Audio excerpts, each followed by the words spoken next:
போரில் புரிசவர்களை அணுகினர்.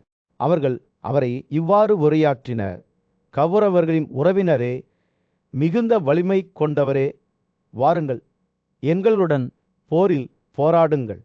அதாவது எங்கள் அனைவருடனும் இணைந்து அல்லது எங்கள் ஒவ்வொருவருடனும் தனித்தனியாக போராடுங்கள்.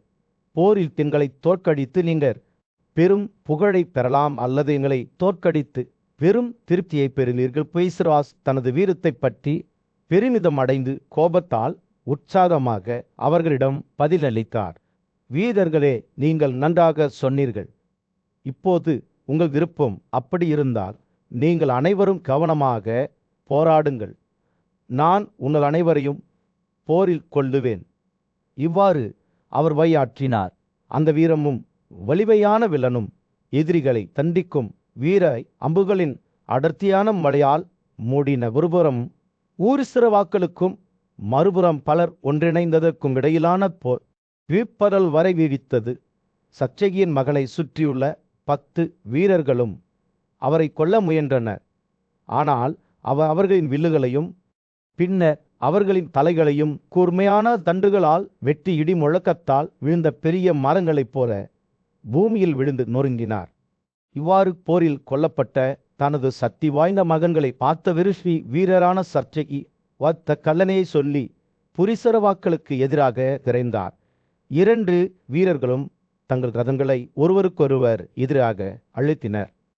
போர்க்களத்தில் சூரியன் உதயமாறாமல் இருந்தபோது குருக்களும் பாண்டவர்களது படைகளும் எது மற்றும் ஒளியின் வெய்த்தனத்தில் மோரிக்கொண்டன. இரு தரப்பினரும் போருக்கு தயாராகி கொண்டிருந்த போது காற்று எதிர்பார்ப்புடன் மின்னலாக இருந்தது.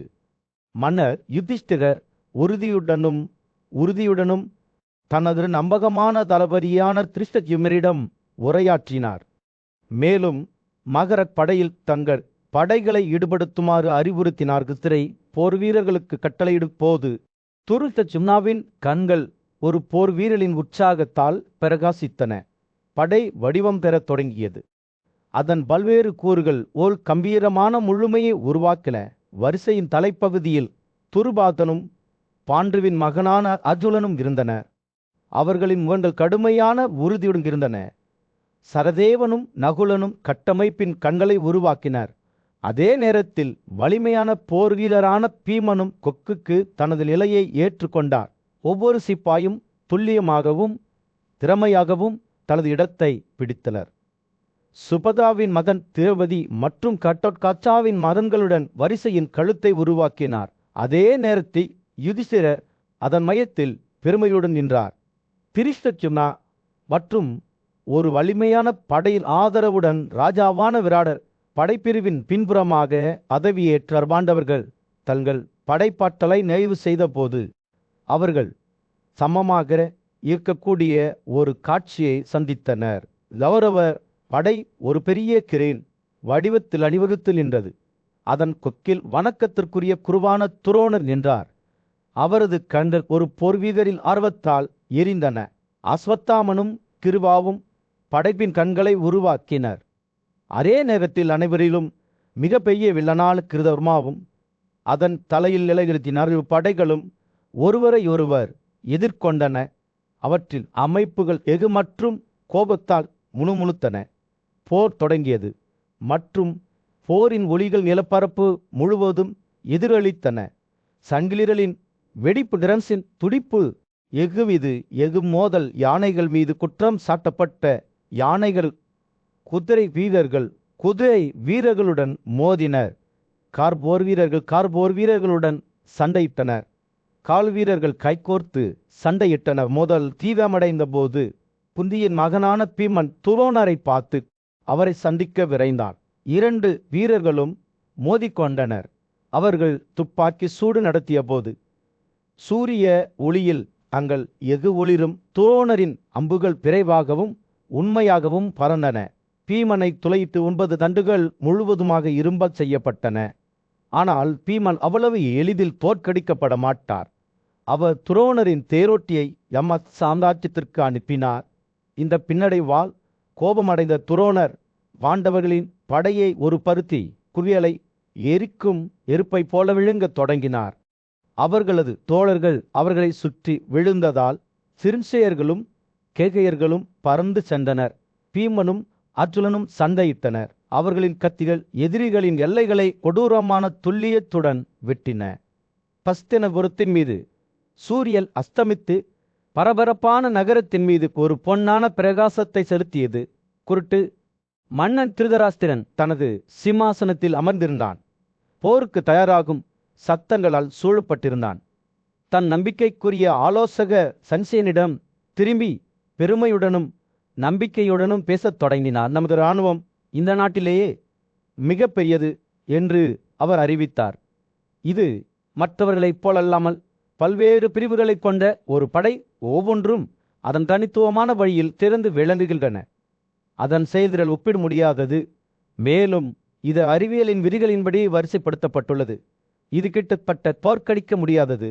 அவரவர் கணம் இறுதி தனது ராஜ்யத்தை திருப்தியின் உணர்வுடன் ஆய்வு செய்தார். வீரர்கள் மிகவும் வயதானவர்களோ அல்லது மிகவும் இயமையானவர்களோ அல்ல என்று அவர் தொடர்ந்தார். அவர்கள் ஒல்லியாகவோ அல்லது உடலமைப்பாகவோ இல்லை, மாறாக வலுவான கட்டமைப்புகள் மற்றும் நன்கு வளர்ந்த உடல்களை கொண்டவர்கள், நோய்களிலிருந்து விடுபட்டவர்கள், அவர்கள் அஞ்சல் அறிந்தவர்கள் மற்றும் பற்களுக்கு ஆயுதம் ஏந்தியவர்கள், எல்லா வகையான போர்களிலும் திறமையானவர்கள்.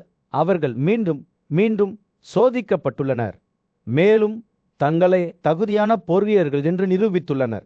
திருதராஷ்டிரரின் கண்கள் அவரது இராணுவத்தை பற்றி பேசும்போது வெறுமையுடன் மின்னில், ஆனால் அவர்களின் உடல் வலிமை மட்டுமே அவர்களை மிகவும் வலிமையானவர்களாக ஆக்கவில்லை என்று அவர் கூறினார். அவர்கள் போல் கலையிலும் திறமையானவர்கள், வாள்கள், ஈட்டிகள் மற்றும் குதிரைகளை எளிதில் பயன்படுத்தக்கூடியவர்கள். யானைகளை சவாரி செய்வது முதல் குதிரை மீது சண்டையிடுவது வரை போரில் ஒவ்வொரு அம்சத்திலும் அவர்கள் பயிற்சி பெற்றுள்ளனர். மேலும் அவர்கள் நாடு முழுவதிலும் உள்ள மிகச்சிறந்த போர்வீரர்களில் சிலரால் பாதுகாக்கப்படுகிறார்கள். துரோணர், பீஷ்மர், கிருதவர்மன், கிருபா மற்றும் பல. ராஜாவின் குரல் அவரது இராணுவத்தின் வலிமையை பற்றி பேசும்போது உற்சாகத்தில் உயர்ந்தது. இன்னும் அவர் கூறினார், அவரது தொழிற்துக்கமாக மாறியது. அவற்றில் பல நன்மைகள் இருந்த போதிலும், அவர்களின் துணிச்சல் மற்றும் திறமை இருந்த போதிலும் அவர்கள் தோற்கடிக்கப்படலாம். இது என்னை வேதியால் நிரப்புகிறது, ஏனென்றால் இது அவர்களின் தவறு அல்ல, மாறாக விதியின் விளைவாகும் என்பதை நான் அறிவேன். திருதராஷ்டிரரின் குரல் அவரது அச்சத்தை பற்றி பேசும்போது உணர்ச்சியால் உடைந்தது. சென்சில் என்று தனது ஆலோசகரிடம் திரும்பி, கடவுளின் விருப்பத்திற்கு எதிராக நாம் சத்தியற்றவர்கள் என்று நான் அஞ்சுகிறேன். விதுரர் இதை பற்றி எச்சரித்திருந்தார், ஆனால் என் மகன் துரியோதனன் கேட்கவில்லை.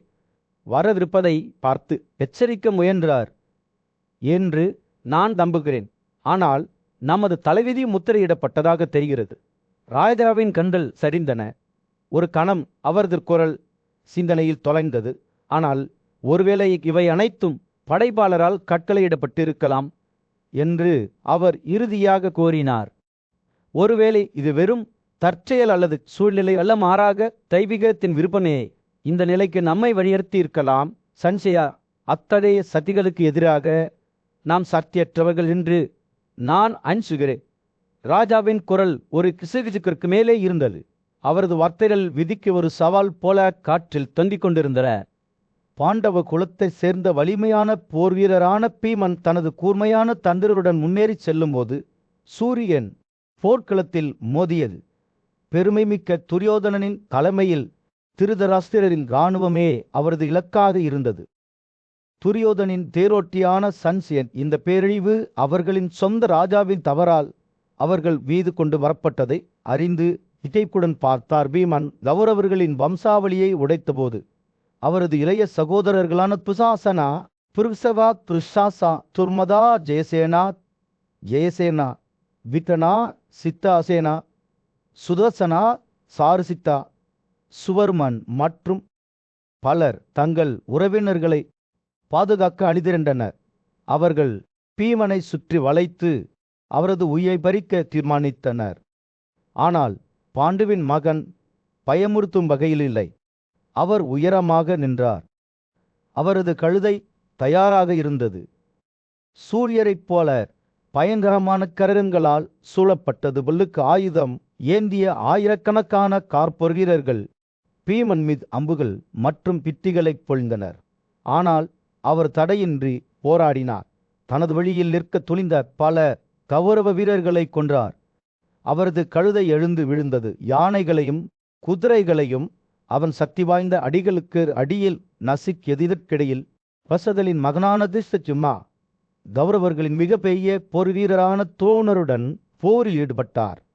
ஆனால் பீமன் தனியாக இருப்பதாகவும் எதிரிகளால் சூழப்பட்டிருப்பதாகவும் கேள்விப்பட்டபோது அவர் விரைவாக செயற்பட வேண்டும் என்பதை அறிந்தார்.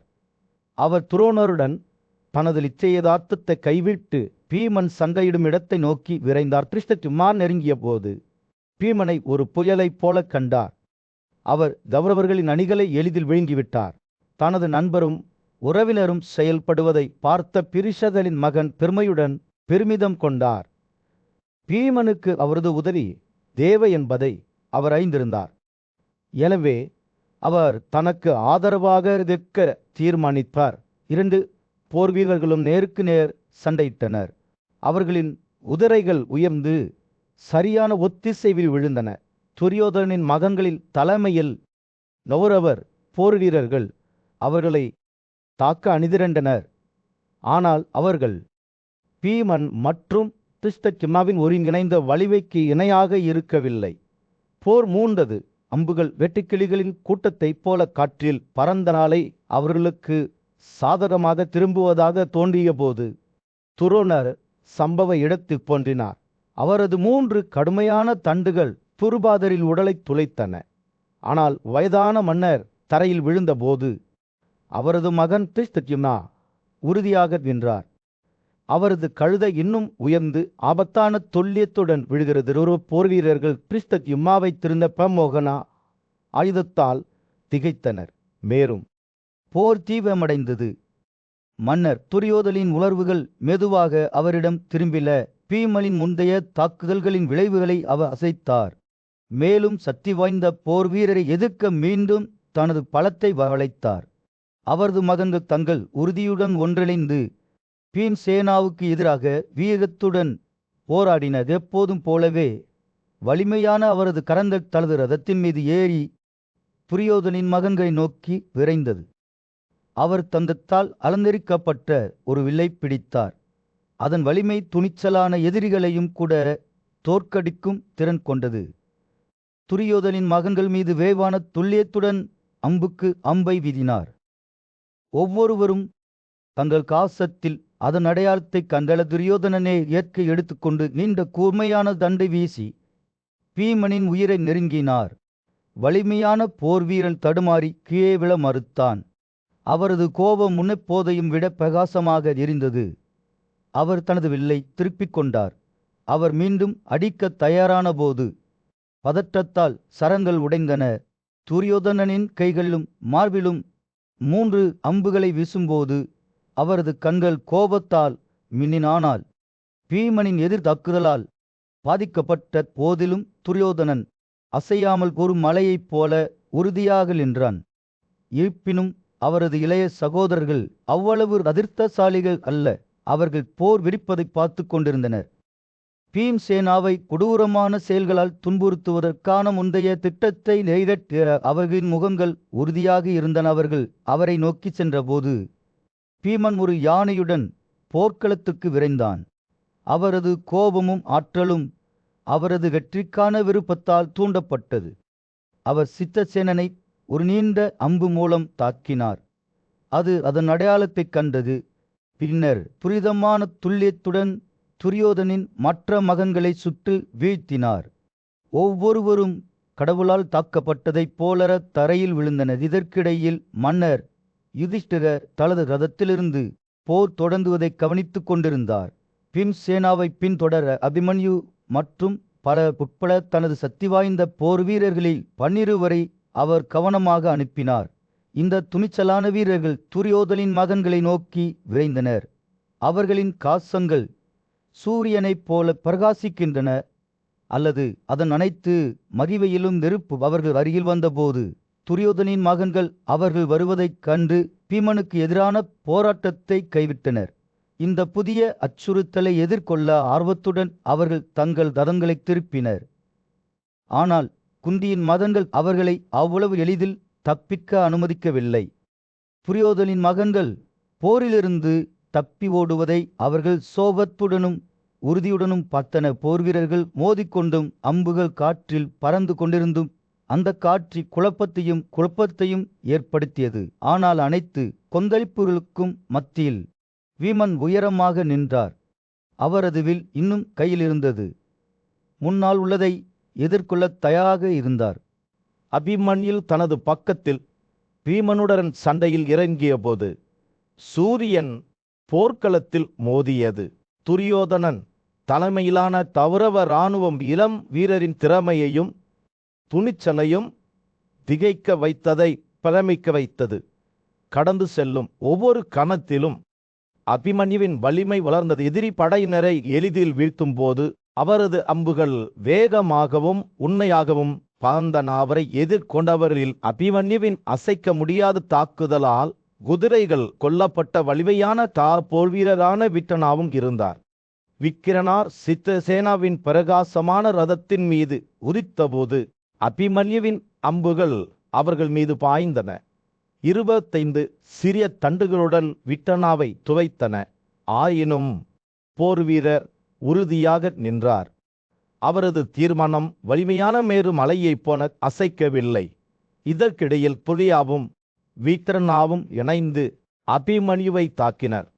அவர்களின் இரும்பு முனைகள் கொண்ட அம்புகள் அவரது கவசத்தில் ஆழமாக கடித்தன. ஆனால் அபிமன்யு அசைந்து போகவில்லை.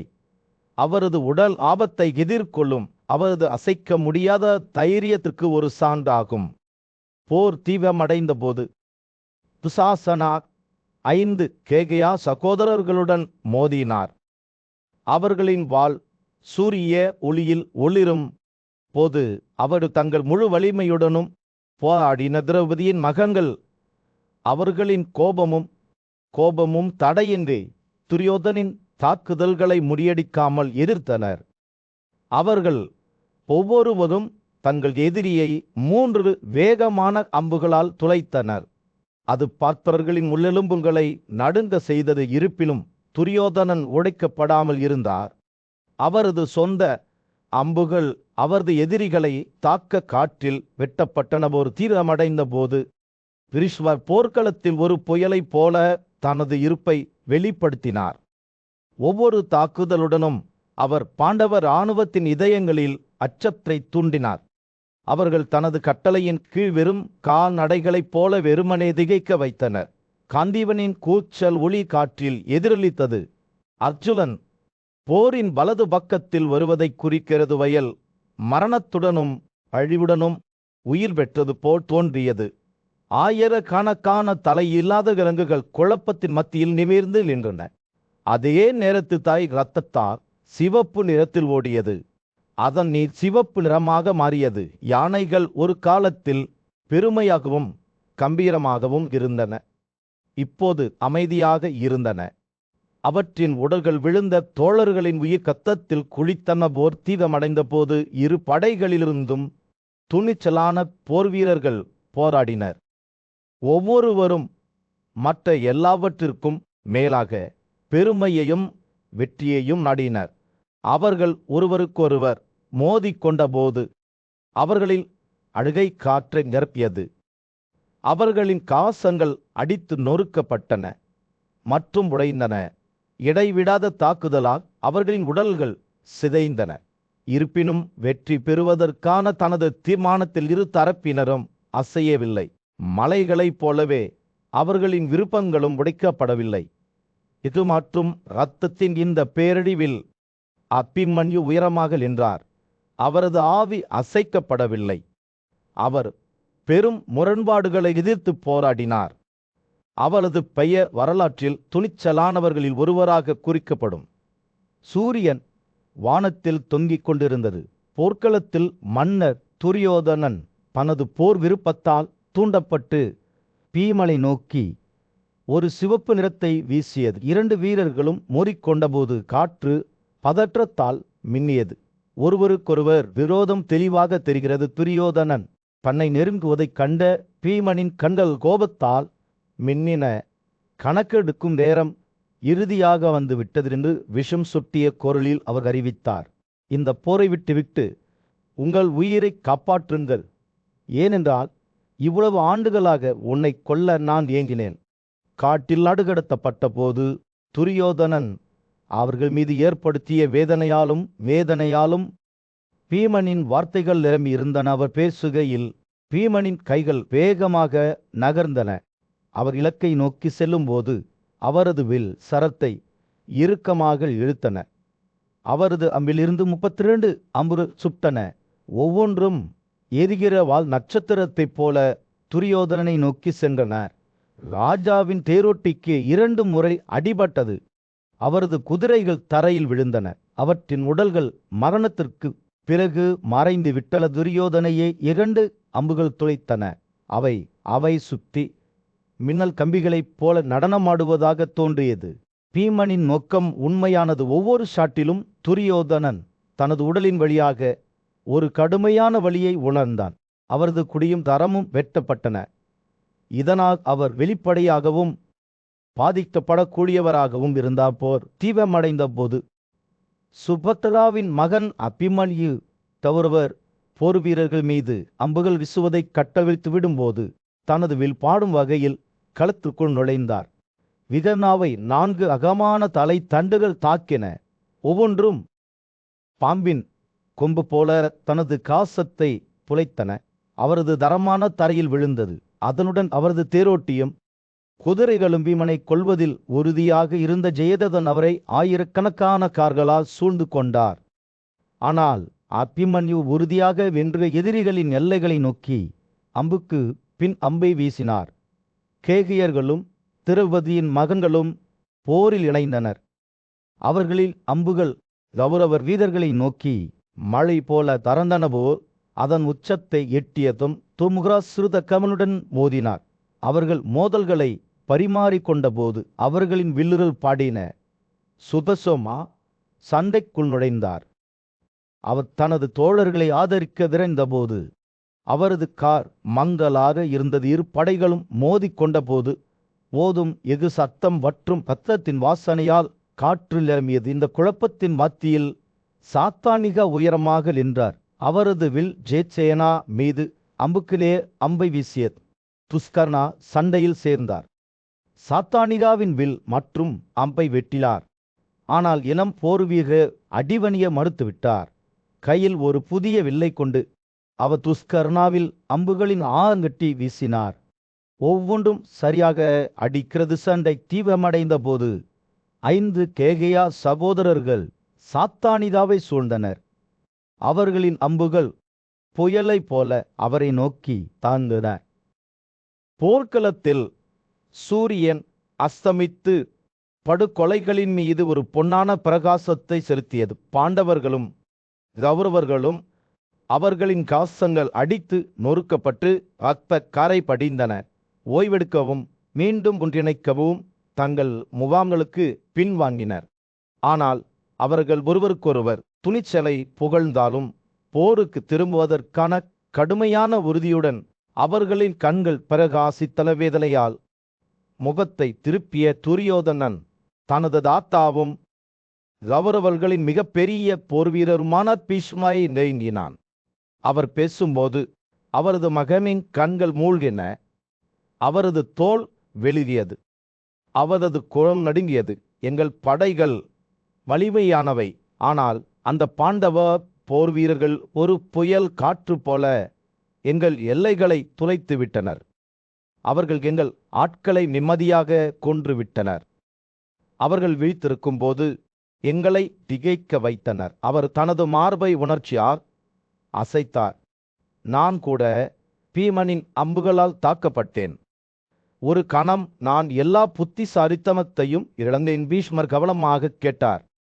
அவரது கண்கள் இரக்கத்தால் நிரம்பியிருந்தன. அவரது குரல் கோடை நாளில் ஒரு மென்மையான காற்று போல துரியோதனின் நொறுங்கிய நரம்புகளை அமைதிப்படுத்தியது. என் இளவரசனே, நான் உன்னை ஏமாற்ற மாட்டேன் என்று அவர் கூறினார். அவரது உதடுகளில் விளையாடும் புன்னகையின் ஒரு குறிப்பு. பாண்டவர்கள் உண்மையில் வலிமையான எதிரிகள். அவர்களின் இராணுவம் பரந்த மற்றும் கடுமையானது நாடு முழுவதிலும் இருந்து சக்தி வாய்ந்த வீரர்களுடன். ஆனால் நான் இந்த போரில் தடுமாற மாட்டேன். உங்களுக்காக நான் எல்லாவற்றையும் பணயம் வைப்பேன். என் சொந்த உயிரை குடபீஷ்மரின் வார்த்தைகளை கேட்ட துரியோதனனின் கண்கள் நம்பிக்கையால் பிரகாசித்தன. அவரது கவலை தணிந்தது. ஒரு புதிய நம்பிக்கையால் மாற்றப்பட்டது. நான் உங்களுடன் இணைந்து போராடுவேன் என்று அவர் அறிவித்தார். அவரது குரல் முகாம் முழுவதும் ஒலித்தது ஒன்றாக. நாம் இந்த பாண்டவர்களை தோற்கடித்து வெற்றியை கோருவோம். பீஷ்மர் படையெடுப்புக்கு தலைமை தாங்கியதும் கௌரவர் படை அசையத் தொடங்கியது. போர்க்களத்தை நோக்கி முன்னேறும்போது அவர்களின் பதாகைகள் காற்றில் பறந்தன. யானைகள், குதிரைகள், காலாட்படை வீரர்கள் மற்றும் ரதங்கள் போர் வீரர்களின் பரந்த கடலை உருவாக்கின. அவர்களின் கவசங்கள் ஒரு தெளிவான இரவில் நட்சத்திரங்களைப் போல ஒளிரும். தெரசின் இடி, எகுமீது எகுமோதல் மற்றும் போர் கடினப்படுத்தப்பட்ட வீரர்களின் கூக்குரல்களால் காற்று நிரம்பியது. படைகள் மோதிக்கொண்ட போது குதிரைகள் மற்றும் யானைகளின் கால்களால் உதைக்கப்பட்ட தூசி ஒரு சிவப்பு பழுப்பு மூடுபனியை உருவாக்கியது. அது சூரியனின் கதிர்களை மறைத்தது. பதாகைகள் சண்டைக்கு மேலேவியமாக அசைந்தன. அவற்றின் நிறங்கள் வானத்தில் மின்னலைப் போல ஒளிரும். மோதும் எஃகு சத்தம் காற்றில் எதிரொலித்தது. இடங்களின் கதனையுடன் கலந்து போரின் கூச்சலை உருவாக்கியது. போர்க்களம் நிறம் மற்றும் ஆற்றலால் எரிந்தது. மோதலால் யதார்த்தத்தின் பிரி சிதைந்து விட்டது போல இரு தரப்பிலிருந்தும் போர் வீரர்கள் போராடினர். அவர்களின் முகங்கள் கடுமையான உறுதியுடன் இருந்தன. வெற்றிக்கான ஆசையால் அவர்களின் இதயங்கள் எரிந்தன. எது மட்டும் பத்தத்தின் இந்த பிரகாசத்தில் ஒரு முடிவு மட்டுமே உறுதியாக தோன்றியது. ஒரு பக்கம் மட்டுமே நிற்கும் வரை போர் ஆத்திரமுட்டும். சூரியன் போர்க்களத்தின் மீது அஸ்தமித்து ததராஜர்களின் படையின் மீது ஒரு பொன்னான பிரகாசத்தை வீசிக்கொண்டிருந்தது. மன்னர் திருதராஷ்டிரரின் மகன் துரியோதனன் தனது ரதத்தின் மீது அமர்ந்திருந்தான். தனது காசத்தில் பிரகாசமாக இருந்தான். ஒவ்வொரு பிட்டத்தையும் தெய்வமான இந்திரனைப் போல பார்த்து கொண்டிருந்தான். ஞானமுள்ள வயதான முனிவரான சன்சேன் ஆழ்ந்த கவலையால் கண்கள் நிரம்பியபடி அவருக்கு முன்னால் நின்றான். ஐயா, உங்கள் படை வலிமையானது, ஆனால் அது பாண்டவர்களுக்கு பொருந்தாது என்பதை நான் உங்களுக்கு சொல்ல வேண்டும். அவர்கள் பக்கத்தில் வாசுதேவர் இருக்கிறார். அவர்கள் இந்திரனைப் போலவே போரில் திறமையானவர்கள். எங்கள் பாதுகாப்பு குறித்து நான் பயப்படுகிறேன். ஐயா என்று சில்சேன் மெதுவாக சொன்னான். சில்சேனின் வார்த்தைகளை ஏளனம் செய்த துரியோதனன் ஆனால் தனது தந்தையின் வார்த்தைகள் உண்மை என்பதை ஆழமாக அறிந்திருந்தான். பாண்டவர்களின் மாபெரும் போர்வீரரான அர்ஜுனனின் வீரத்தை அவர் கண்டிருந்தார். மேலும் அவர்கள் எளிதில் தோற்கடிக்கப்பட மாட்டார்கள் என்பதை அவர் அறிந்திருந்தார். சென்சேன் தனது குரலில் ஆச உணர்வு நிரம்பியபடி தொடர்ந்து பேசினான். என் அரசனே, உனக்கு பொருத்தமானதை நான் எப்பொழுதும் உனக்கு சொல்வேன் என்று நான் முன்பே உனக்கு சொல்லிவிட்டேன். இப்பொழுது உனக்கு பொருத்தமானது போருக்கு தயாராவதுதான். பாண்டவர்கள் வருகிறார்கள். அவர்கள் எளிதில் தோற்கடிக்கப்பட மாட்டார்கள். துரியோதனன் தலையசைத்து உறுதியுடன் முகத்தை திருப்பிக் கொண்டான். எந்த காயத்தையும் குணப்படுத்தும் சக்தி வாய்ந்த மூலிகையை கொண்ட ஒரு சிறிய பையை சன்சேன் அவனிடம் கொடுத்தான். இதை எடுத்துக்கொள் என் ஆசனே என்று அவன் சொன்னான். இது விரைவில் கை கொடுக்கும். சூரியன் அடிவானத்துக்கு கீழே மூழ்கிய போது ததராஷ்டிரர்களின் பேர்னான பீஷ்மர் போருக்கு தயாராகிவிட்டார். அவர் ஒரு முதியவர், ஆனால் அவரது ஆவி இன்னும் வலுவாக இருந்தது. மேலும் அவர் பாண்டவர்களுக்கு எதிரான தாக்குதலை வழிநடத்த வேண்டும் என்பதை அறிந்திருந்தார். ஒரு பெரிய கதனையுடன் ததராஷ்டிரர்களின் இராணுவம் முன்னேறி சென்றது. அவர்களின் ரதங்கள் போர்க்களத்தின் குறுக்கே இடி முழக்கம் செய்தன. பீஷ்மர் வழிநடத்தி சென்றார். அவரது கவசங்கள் மங்களான ஒளியில் பிரகாசித்தன. ஆயிரக்கணக்கான போர் வீரர்களும் யானைகளும் அதன் மையத்தில் ஒரு அற்புதமான அமைப்பில் அணிவகுக்கப்பட்டன. அவர்கள் பாண்டவர்களின் வரிசையை நெருங்கிய போது இரு படைகளும் எகுமிது காது கேளாத இரைச்சலில் மோதிக்கொண்டன. அவர்கள் அனைவரிலும் மிக பெரிய போர்வீரரான அர்ஜுனன் தனது ரதத்தின் மீது உயரமாக நின்று தனது வில்பாடும் போது அம்புக்கு அம்பை வீசினார். போர் பல மணி நேரம் நீடித்தது. இரு தரப்பினரும் ஒரு அங்குலம் கூட கொடுக்கவில்லை. ஆனால் மெதுவாக பாண்டவர்கள் தரையல்ல தொடங்கினர். பீஷ்மர் வீரத்துடன் போராடினார். ஆனால் அர்ஜுனனின் அம்புகளின் அலைகளை அவரால் கூட தடுக்க முடியவில்லை. ததாராஷ்டிரர்களின் போர் வீரர்கள் ஒவ்வொன்றாக வீழ்ந்தனர். அவர்களின் கவசங்கள் சிதைந்தன. அவர்களின் உடல்கள் உடைந்தல். சூரியன் வானத்தில் உயர்ந்தபோது போர் அதன் உச்சக்கட்டத்தை அடைந்தது. அர்ஜுனன் தனது ரதத்தின் மீது உயரமாக நின்று ஒவ்வொரு சாட்டிலும் தனது வில்பாடுகிறான். தர்தாராஷ்டிரர்கள் சுசர்மன் போரை நிறுத்தியதும் குரு போர் வீரர்கள் அர்ஜுனனின் அசைக்க முடியாத வல்லமையால் முறியடிக்கப்பட்டதும் போர் தீவிரமடைந்தது. பத்தாவின் வீடு இணையற்ற திறமை கண்ட துரியோதனனின் கடல் போன்ற படை அச்சத்தால் தடுங்க தொடங்கியது. மன்னர் துரியோதனன் தனது எதிரியின் வெல்ல முடியாத தன்மையைக் கண்டு தனது படைகளை அணிதிரட்டி அவர்களிடம் உரையாற்றினார். பாண்டவர்களுக்கு எதிராக போராடுவதில் உறுதியுடன் இருக்கும் நமது பேரன் பீஷ்மரை பாதுகாப்போம். சாந்தலுவின் மகனான பீஷ்மன் தனது பிரம்மாண்டமான ரதத்தில் அர்ஜுனனை நோக்கி விரைந்தான்.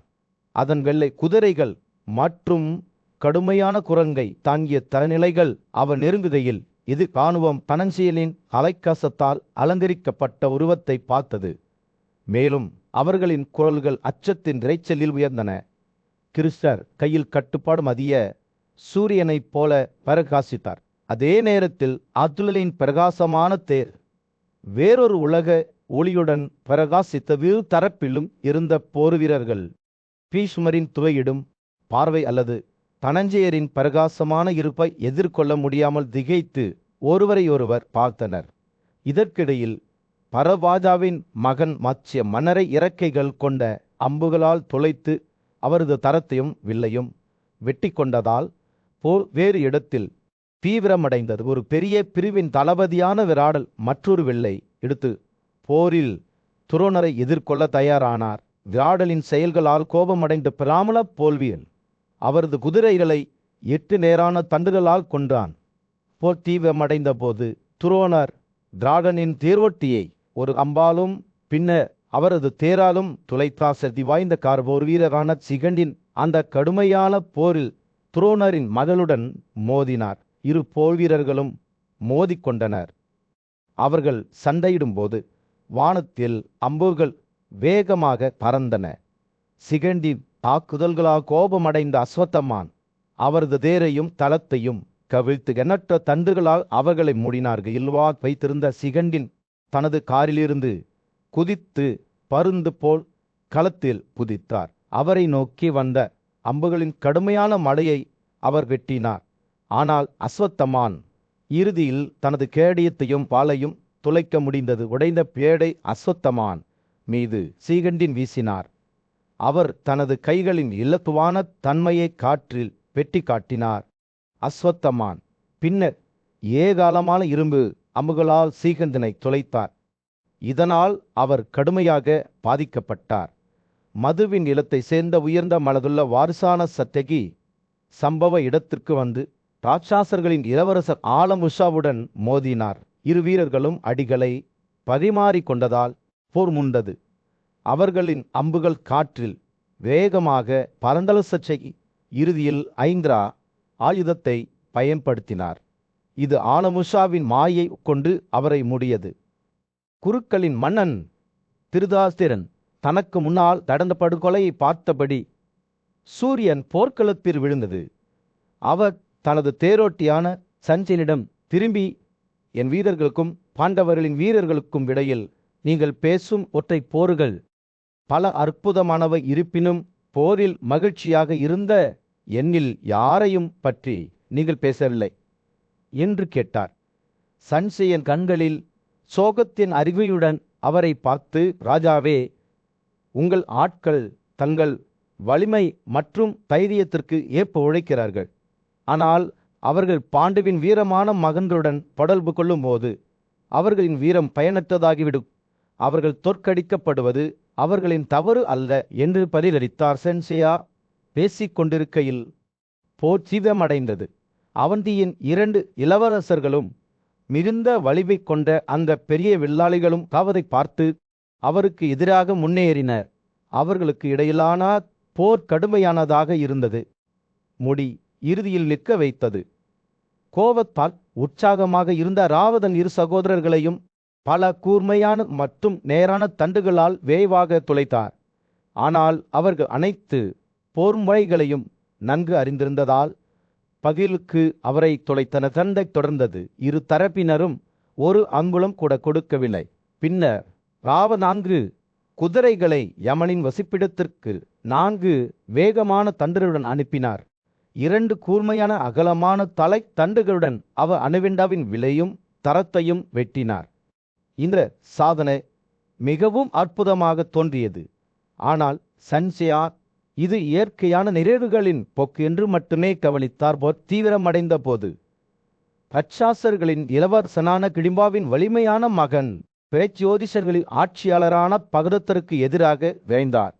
இரு வீரர்களும் கடுமையான மோதலில் ஈடுபட்டனர். இரு வீரர்களும் மேலிடத்தை பெறவில்லை.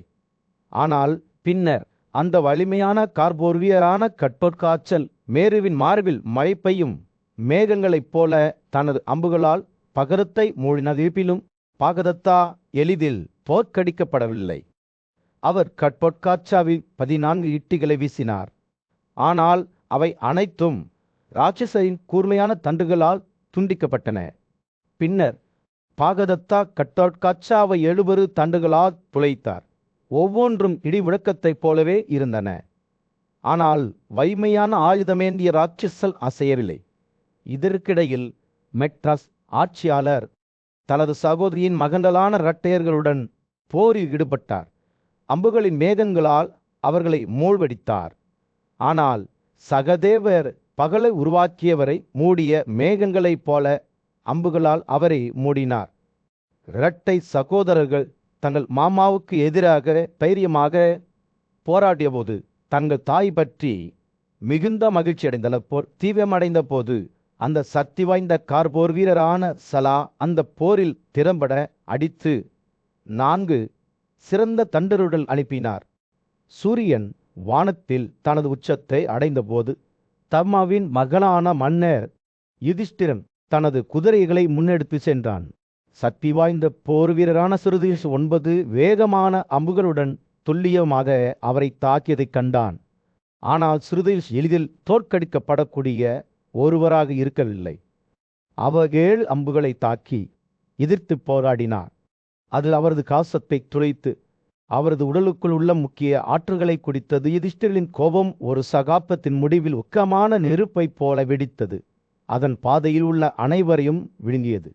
பிரபஞ்சம் கிளர்ச்சி அடைவதால் கடவுள்கள், காந்தர்வர்கள் மற்றும் ராட்சசர்கள் அச்சத்தால் தடுமினர். முனிவர்களும் வானங்களும் கூட உலகிற்கு அமைதி திரும்ப வேண்டும் என்று பிரார்த்தனை செய்தனர். அவரது கோபத்தால் தூண்டப்பட்ட யுதிஷ்டிரரின் வெளிப்பாடு ஒரு யுகத்தின் முடிவில் சூரியன் உதிப்பது போல கடுமையானதாக மாறியது. செய்தனா தௌரமர் மற்றும் கார்கசர் உள்ளிட்ட அவரது போர் வீரர்கள் அவருடன் வீரத்துடன் போராடினர். இருப்பினும் போர் தீவிரமடைந்த போது சிறுதீஷ் இறுதியில் யுதிஷ்டிரரின் அம்புகளால் தோற்கடிக்கப்பட்டார். பின்னர் மன்னர் தனது கவனத்தை துரியோதனின் இராணுவத்தின் மற்ற பகுதிகளை நோக்கி திருப்பினார். சாப்பத இனத்தை சேர்ந்த திறமையான போர்வீரரான செகிடனா தைரியமாக போராடினார். ஆனால் இறுதியில் கிருபாவின் கூர்மையான அம்பால் வெட்டப்பட்டார். செகிடனா தனது கழுதையை இழுத்து கவதமாய் தாக்கினார். ஆனால் பிந்தையவர் ஆயிரக்கணக்கான அம்புகளால் எதிர்த்து போராடி கழுதையின் வேகத்தை சரிபார்த்தார். போர் தீவிரமடைந்த போது செகிடனாவும் கௌதமாவும் தங்கள் முயற்சிகளால் சோர்வடைந்து தரையில் விழுந்தனர்.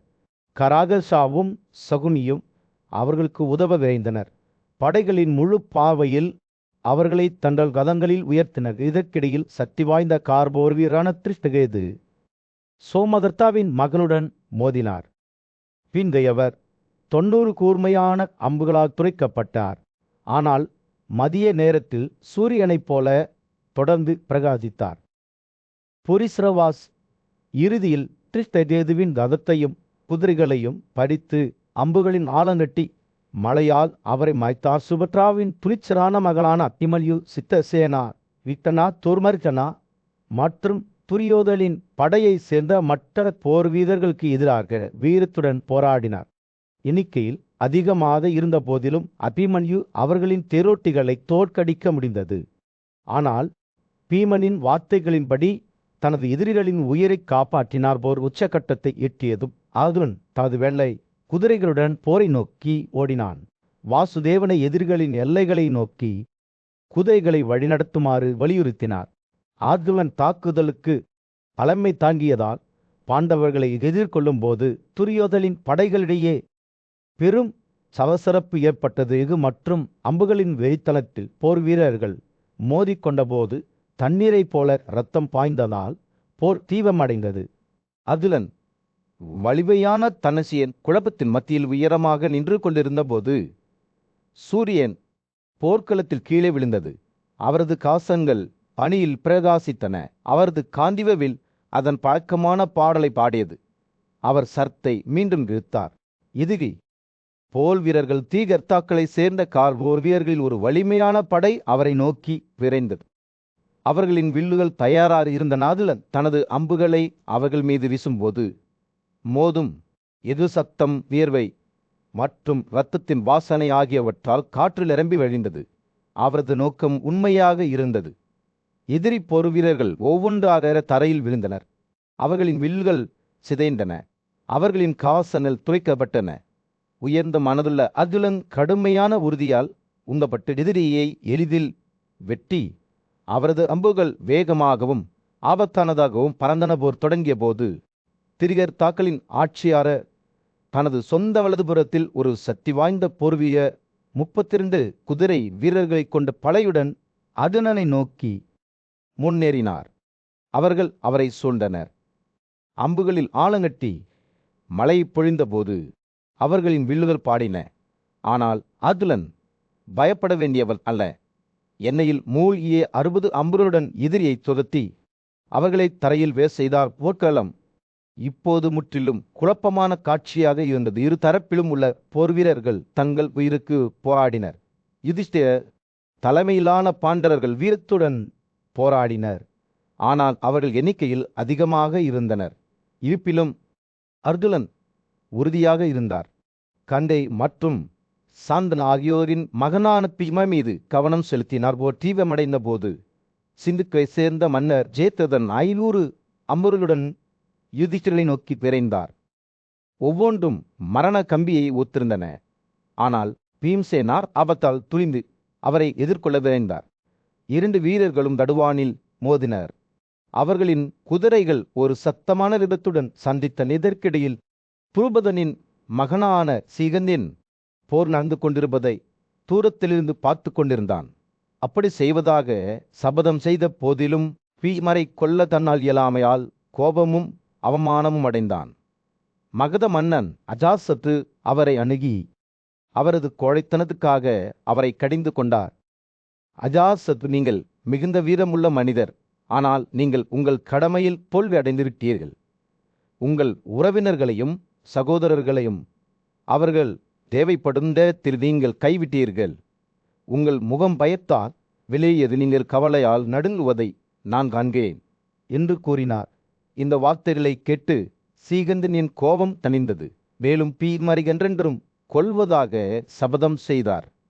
புது உறுதிப்பாட்டுடன் அவர் தனது ஆயுதத்தை தயா நிலையில் வைத்துக்கொண்டு எதிரிகளின் இலைகளை நோக்கி விரைந்தார். அவர் நெருங்கிய போது மத்ராவின் மன்னரான சல்யா தனது சொந்த ஆயுதங்கள் கோபத்தால் எரிந்து கொண்டிருந்த சண்டையிலிருந்து வெளியே வந்தார். ஆனால் சீகந்தில் பாண்டவர்கள் மற்றும் கௌரவர்களின் படைகள் எஃகு மற்றும் வியர்வையின் வெயில் மோதிக்கொண்டபோது சூரியன் போர்க்களத்தில் கீழே விழுந்தது. போரின் வரலாற்றாசிரியரான சஞ்சயா இரு படைகளும் சண்டையிடுவதை ஆர்வத்துடன் பார்த்தா. சண்டை தீவிரமடைந்த போது பாண்டவ சகோதரர்களில் மூத்தவரான யுதிஷ்டிரன் சாந்தனுவின் சக்தி வாய்ந்த போர் வீரர் மகன் பீஷ்மர் சிங்கத்தைப் போல தன்னை நோக்கி செல்வதைக் கண்டார். பீஷ்மரின் அம்புகள் யுதிஷ்டிரன் மீது விழுந்தன. ஆனால் அவரது சொந்தவில் கொடூரமான துல்லியத்துடன் பாடியது. அவர் கௌரவ தலைவரை தொடர்ந்து அம்பை வீசினார். போர் கடுமையானதாகவும் குழப்பமாகவும் இருந்தது. இரு தரப்பினரும் மோதல்களை நடத்தினர். ஆனால் எந்த மேலிடத்தையும் பெறவில்லை.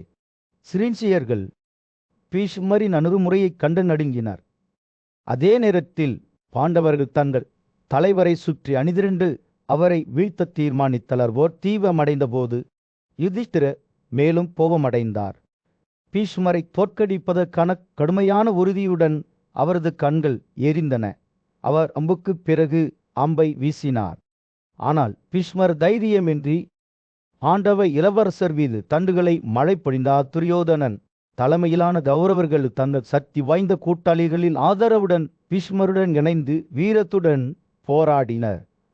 ஆயுதங்களின் சிறந்த ஆசிரியரான துரோணரும் அவரது மகனும் கிருபா மற்றும் சால்யாவுடன் சேர்ந்து முழு இராணுவத்தையும் சுற்றி வளைத்து தங்கள் வழியில் நிற்க துணிந்த எவையும் வெட்டினர். சூரியன் அஸ்தமிக்க தொடங்கிய போது போர்க்களத்தின் மீது ஒரு பொன்னான பிரகாசத்தை செலுத்திய அர்ஜுனன் சுசமன் தலைமையிலான மன்னர்களுக்கு எதிரான கடுமையான சண்டையில் வெற்றி பெற்று வெளியே வந்தான். அவர் தனது கூடாரத்துக்கு திரும்பினார். அவர்களைத் தொடர்ந்து யுதிஷ்டிரனும் பீம்சேனனும் தங்கள் சொந்த எதிரிகளை தோற்கடித்தனர். பீஷ்மரை சுற்றி இன்னும் இருந்த கௌரவர்கள் இரவு விழத் தொடங்கியதும் தங்கள் கூடாரங்களை நோக்கி பின்வாங்கினர்.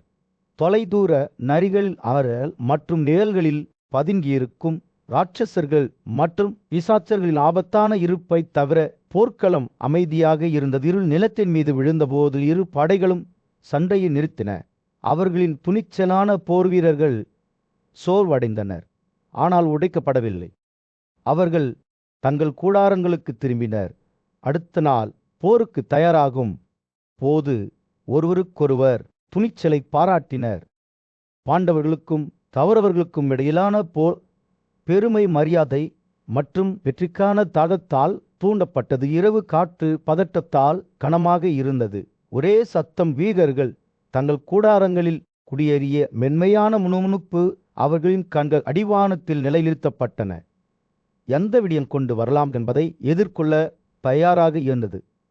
கௌரவர்கள் மற்றும் பாண்டவர்களின் படைகளின் மீது ஒரு பொன்னான பிரகாசத்தை வீசும் வகையில் போர்க்களத்தின் பரந்த பரப்பளவில் சூரியன் உதயமாகவில்லை. இரு படைகளும் மீண்டும் மோத தயாராகி கொண்டிருந்தபோது எதிர்பார்ப்பு மிகுந்த காற்றில் மின்சாரம் இருந்தது. மன்னர் துரியோதனன் உறுதியுடன் தனது கண்களை ஒளிர செய்து தனது சகோதரர்கள் மற்றும் சாந்தனுவின் மகனான வலிமையான பீஷ்மர் ஆகியோரால் சூழப்பட்ட கௌரவர் படையின் முன்னணியில் நின்றார். படைகள் தங்கள் வரிசைகளை உருவாக்க தொடங்கிய போது கரைக்கு எதிராக அலைகள் மோதியது போல் ஒரு காது கேளாத கதனை போர்க்களம் முழுவதும் எதிரொலித்தது. இரு படைகளின் தரநிலைகளும் காற்றில் உயர்ந்தன.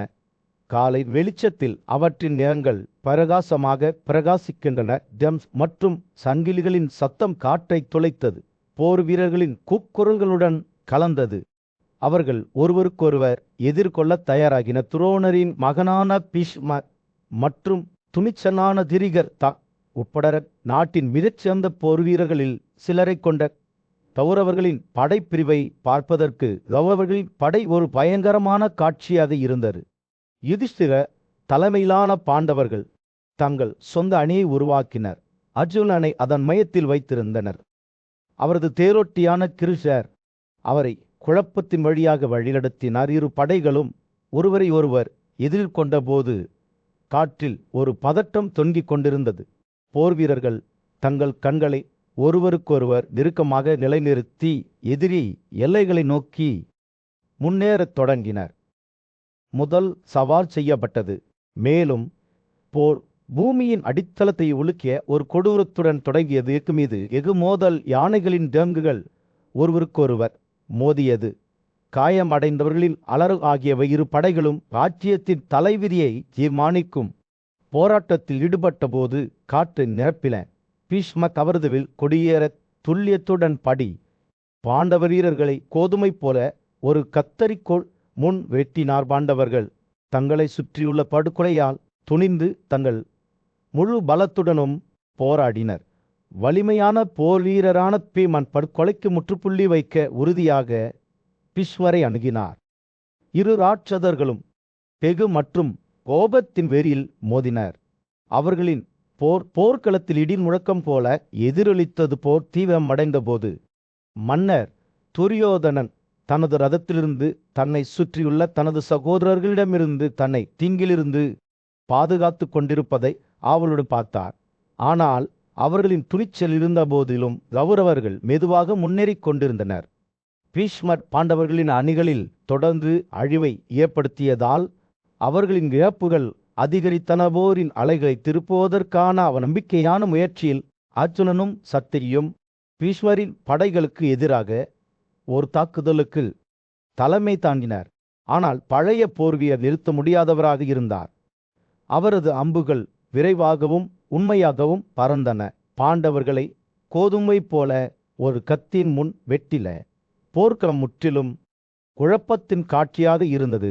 போர் வீரர்கள் இடது மற்றும் வலதுபுறமாக வீழ்ந்தனர்.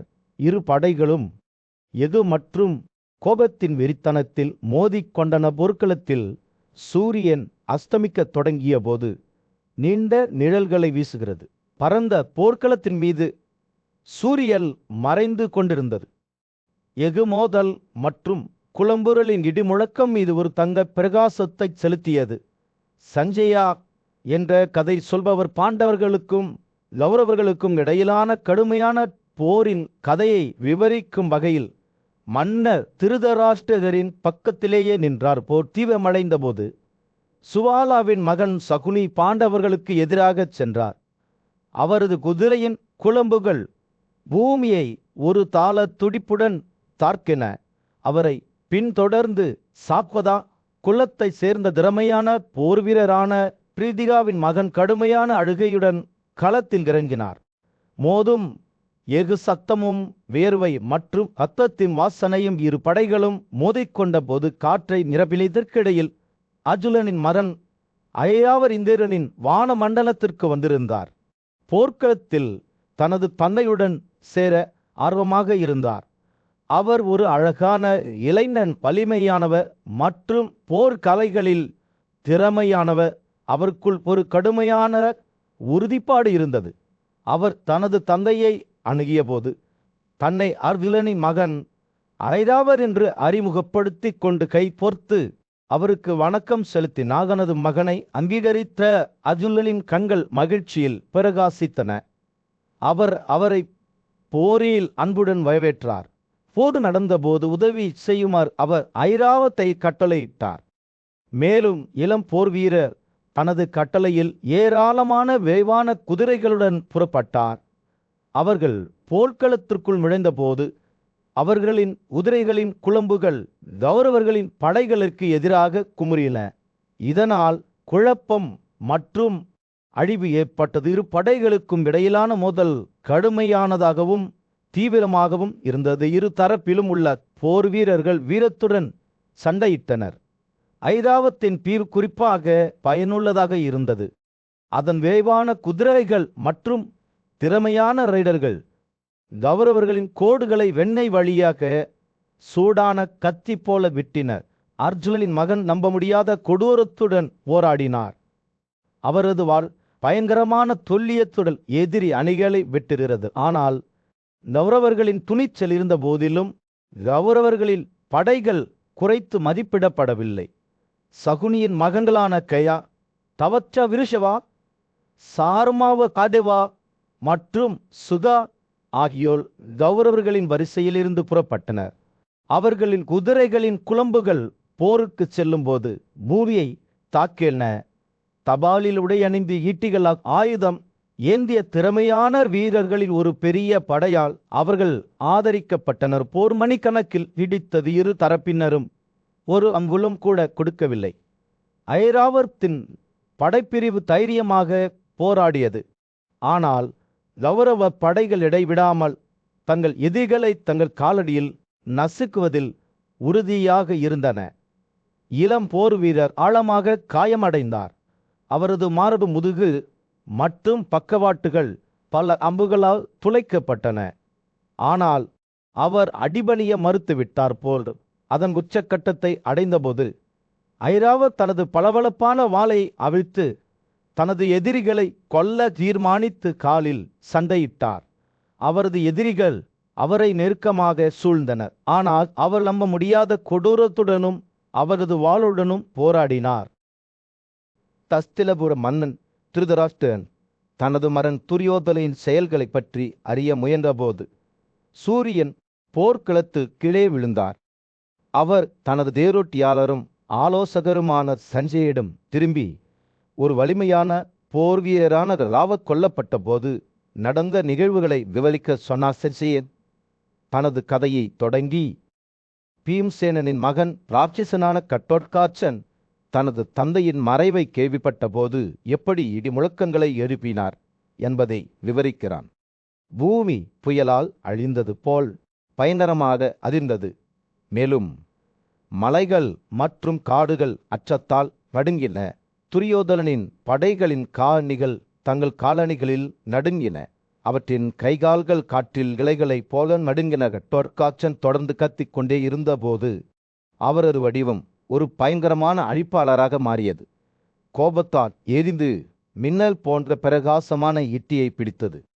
அவரது கண்கள் ஒரு உள் நெருப்பால் பிரகாசித்தன. மேலும் அவர் கடுமையான இராட்சசர்களில் ஒரு குழுவினரால் சூழப்பட்டார். ஒவ்வொருவரும் தங்கள் தனித்துவமான கொடிய ஆயுத களஞ்சியத்துடன் ஆயுதம் ஏந்தியிருந்தனர். துரியோதனன் தனக்கு முன்னால் இருந்த காட்சியைக் கண்டு பயப்படாமல் கட்டோட்காச்சனை எதிர்கொள்ள விரைந்தான். அவரது வில் அம்புகளுடன் பாடும் போது அவர் போர்க்களத்தில் எதிரொலித்த ஒரு பெரிய கதனையை வெளிப்படுத்தினார். அவருக்கு பின்னால் வங்காக்களின் ஆட்சியாளர் வந்தார். மலைகள் போன்ற பெரிய யானைகளின் படையுடன் ஒவ்வொருவரும் பனிக்கட்டியால் ஒளிரும் மற்றும் போருக்கு தயாராக இருந்தனர். கட்டோட்காச்சாவின் ஆத்திரம் இப்போது உச்சத்தில் இருந்தது. அவர் தன்னை துரியோதனை நோக்கி உலகத்தின் மீது கட்டவிழ்த்து விடப்பட்ட புயல் போல வீசினார். இரு படைகளும் எஃகு மற்றும் இரத்த கொந்தளிப்பில் ஓதிக்கொண்டன. அவர்கள் சண்டையிடும்போது அவர்களின் வலுபொருள்கள் பள்ளத்தாக்குகளில் எதிரொலித்தன. கட்டோட்காச்சாவின் இராட்சசர்கள் பூமியின் அடித்தளங்களை உலுக்கிய ஒரு கொடூரத்துடன் முன்னேறினர். அவர்களின் கதனைகள் 1000 ரன்ஸ் போல ஒரு போர் போன்ற தளத்தை அடித்தன. போர் தீவிரமடைந்த போது துரியோதனன் தனது இலக்கு உண்மையாகவும் ஆபத்தானதாகவும் இருந்த இராட்சச விருந்தினரை நோக்கி அம்புகளின் ஆலங்கட்டி எறிந்தார். அவர் கட்டோட்காச்சாவின் மிகவும் வலிமையான போர் வீரர்களில் 4 பேரை ஒரே வாளால் அடித்தார். அவர்களின் உடல்கள் கோடாரியால் விழுந்த மரங்களைப் போல தரையில் மோதியது. பெரிய வில்லன் பின்னர் மற்றொரு அம்புகளின் நீரோட்டத்தை கட்டவிழ்த்து விட்டார். ஒவ்வொன்றும் தனது எதிரிகளின் மாம்சத்தில் ஆழமாக கடித்தனால் துரியோதனின் வெற்றி குறுகிய காலமே நீடித்தது. ஏனெனில் பீம்சேனாவின் மகன் கட்டோட்காச்சனை எளிதில் போர்க்கடிக்க முடியவில்லை. தனது தந்தை கொல்லப்பட்டதையும் துரியோதனரின் கைகளில் அவரது உறவினர்கள் அவதிப்படுவதையும் பார்த்து கோபமடைந்த அவர் இயற்கையின் ஒரு சக்தியைப் போல தன்னை முன்னோக்கி எறிந்தார். கோபத்தால் எரியும் கண்களுடன் கட்டோட்காச்சா தனது பிரம்மாண்டமான வில்லை இழுத்தார். அதன் சரங்கள் பதற்றத்துடன் பாடுகின்றன. அவர் ஒரு இறுதி பேரழிவு தரும் அடியை கட்டவிழ்த்துவிட தயாராகிவிட்டார். நான் இன்று கடனில் இருந்து விடுவிக்கப்படுவேன். போர்க்களத்தின் மீது சூரியன் மறைந்து கொண்டிருந்தது. கீழே உள்ள குழப்பத்தின் மீது ஒரு தங்க பிரகாசத்தை செலுத்தியது. திருதராஷ்டிரின் மகனால வலிமையான துரியோதனன் புயல் மழை பெய்யும் யானையைப் போல எதிரியின் தாக்குதலின் தாக்கத்தை தாண்டி கொண்டதை சஞ்சயன் பிரமிப்பு மற்றும் பயத்தின் காவையுடன் பார்த்தார். போர் தீவிரமடைந்த போது துரியோதனின் கோபம் அதிகரித்தது. மேலும் அவரை கூர்மையான அம்புகளை சுட்டார். அவை தத்தி வாய்ந்த இராட்சசனான கட்டோட்காச்சாவின் உடலை துளைத்தன. பிந்தையவரின் இதயம் கோபத்தால் எரிந்தது. மேலும் அவர் ஒரு விண்டல் போல ஒளிரும் ஒரு பெரிய டார்ட்டை எடுத்தார். அதன் பிரகாசம் இருண்ட வானத்தை ஒளிர செய்தது. மலை போன்ற பெரிய யானையில் சவாரி செய்து கொண்டிருந்த வங்காக்களின் மன்னன் பகதத்தாவின் மீது கட்டோட்காச்சர் தடியடி வீசினார். வலிமையான விலங்கு துரியோதனனின் ரதத்தை நோக்கி வேந்தது. ஆனால் கட்டோட்காச்சர் தனது உணர்ச்சிகளை கட்டுப்படுத்தி தடியடி துல்லியமாக சுட்டார். யானையை கீழே அடித்தார். பாகதத்தா விழுந்த யானையிலிருந்து குதித்து தரையில் விழுந்தார். ஆனால் அவரது படைகள் உடைந்து பயத்து தப்பி ஓடின. யானைகளின் இளவரசர் கொல்லப்பட்டதையும் அவரது சொந்த ஆட்கள் பின்வாங்குவதையும் துரியோதனன் பார்த்தார். மேலும் அவர் மீது வேதனையின் அலைகளை அவர் உணர்ந்தார். இருப்பினும் ஒரு சத்திரியனாக கடமை